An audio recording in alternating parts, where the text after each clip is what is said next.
Hi, everyone. Welcome. Thanks for taking the time to check out my research and my website. And please, when you get a chance, take the time to check out the telescope funneling. We're at $7,000 and $7,009. Our goal is $9,000. So, if you can spread the word for me and give me a chance of getting the word out to a couple more platforms, etc., Facebook, anywhere you can, Twitter, email, I'd appreciate it. Thanks a lot. So, hey, I want to talk about, guys, this is very interesting. Um, Something which reflects all the colors of light. Well, it's white.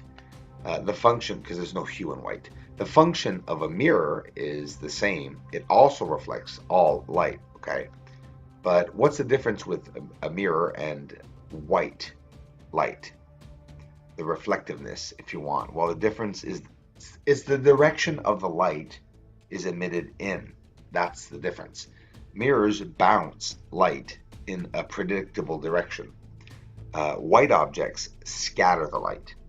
Why am I talking about this? Because on the surface of the moon, where the ejecta is, it's a white surface and it's completely scattering the light evenly over the surface, making it hard to see the surface.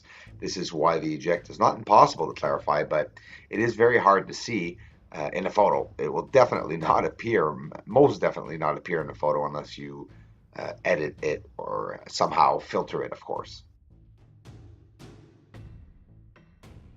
Now we're looking at Mons Argeas. Of course, I said it a couple times, many times. Apollo 17 landed not very far away from there, less than 100 kilometers, maybe. Maybe I'm wrong, but not that far. Um, this is known to be mountain peaks, massives, as they call them, major high mountains. Well, you zoom up on those two white spheres that are on top left there, the north side of Mons Argeas, and they're very structural. They're different wavelengths, phosphorescent. We're seeing it white like that, bright and emanating because it's a different wavelength. This is what I conclude, what I believe. This is Plato Crater, and I got a really nice view of this month, of course, by chance, yes, in August, to get Sinus Iridum and the craters behind Sinus Iridum very clearly. We'll see here in a couple of panned views as I repan over the same area 2 or 3 times, a couple of different angles to get a clear enough view. Look at the pipes. There's two things I want to show you. This is Mare Serenatatis, bottom. Look at the pipes. Do you see that the surface is not smooth? Look at the castle, the top right there. Top center, top. Coming down all these structures. But that pipe there in the bottom right, you see in the photo here, with the other pipe crossing over it. I'm going to show you that a bit later on in Mare Crisium, the same double crossing pipes. These, what you just saw there, I'm sure that's going to be one of the landing spots very soon for either the European Space Station or NASA.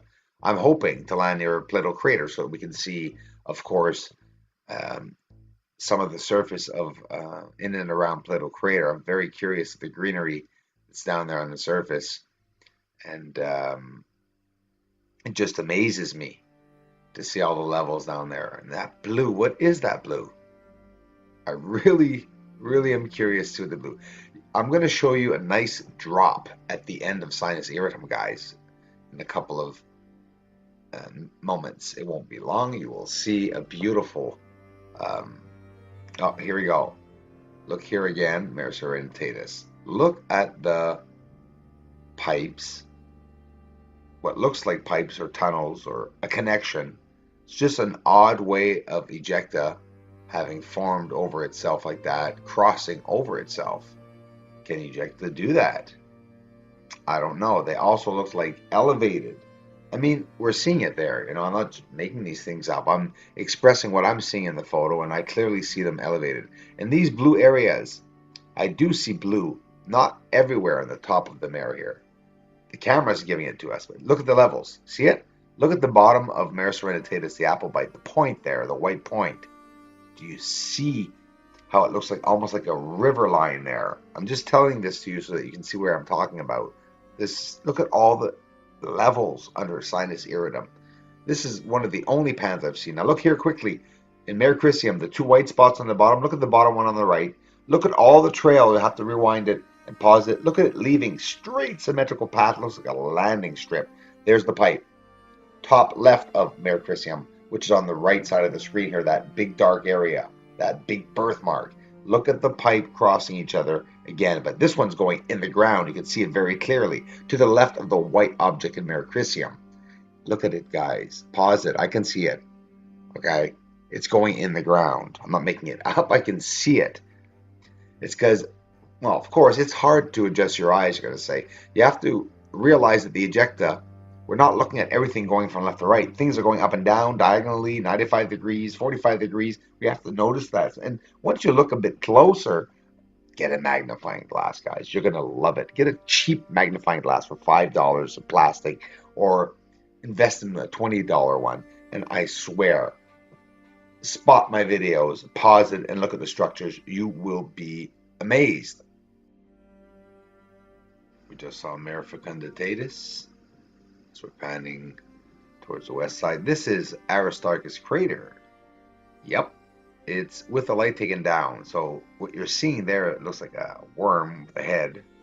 But I posted this before, but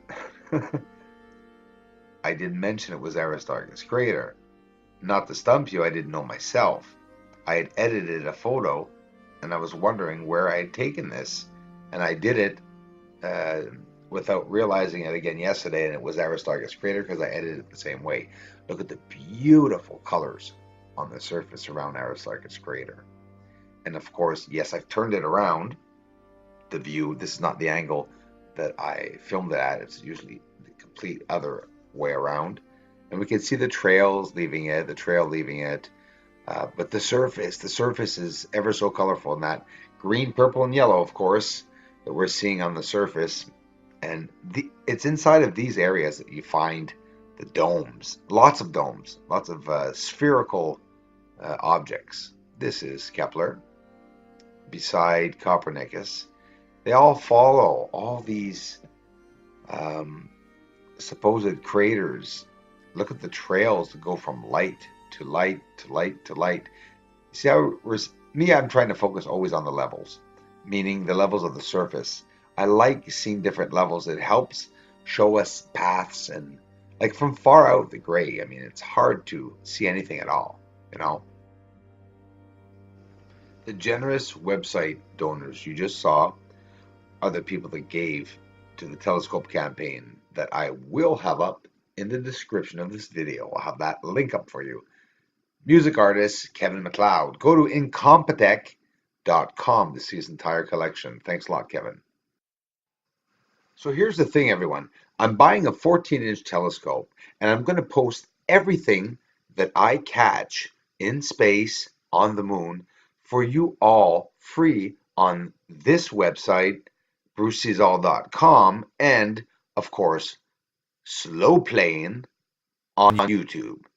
Now, everything I'm going to be able to catch with the 14-inch telescope, guys, is going to be absolutely amazing. I haven't seen many channels like this with a 14-inch Celestron telescope where everything's televised and live. I'll be able to do some live streaming. I'll be able to update my camera after that to get a bigger camera, to be able to get even closer stars, etc. It's going to be pretty cool. So, hey guys, thanks for stopping by. Thanks for supporting me, the research, sharing, liking, loving. All right.